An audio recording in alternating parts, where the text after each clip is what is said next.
During a recent CNN town hall, Vice President Kamala Harris faced a tough question that many think reveals the reason behind her struggles to rally undecided voters. Asked by Joe Donahue, a retail worker, what her greatest weakness is, Harris admitted she sometimes finds it challenging to respond quickly on the spot. This self-confession became a focal point, as critics highlighted her difficulty with what some call word salad answers, a trait that has haunted her throughout her campaign. This perceived weakness, coupled with a tight race, is pushing her campaign to pivot in the final weeks.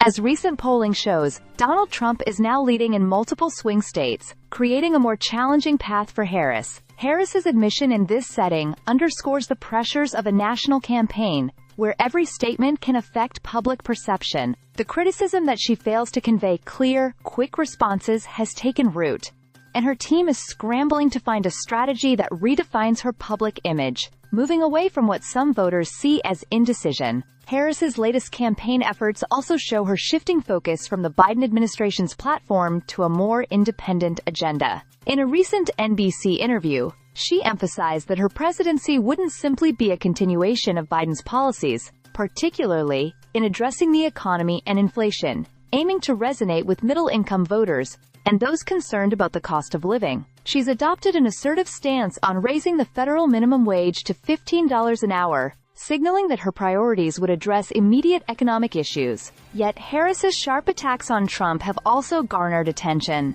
In her town hall, she described Trump as a fascist and connected his rhetoric to dangerous extremism, signaling a clear break from her earlier strategy of trying to stay above the fray. Her labeling of Trump this way marks a turn in her campaign strategy, aiming to starkly contrast her leadership style with his. Despite the mounting pressure, Harris's biggest hurdle remains the undecided voters who question her ability to bring about effective, immediate change. Even within her campaign, there's been a shift in strategy, as some key battleground states appear to be leaning away from the Democratic ticket.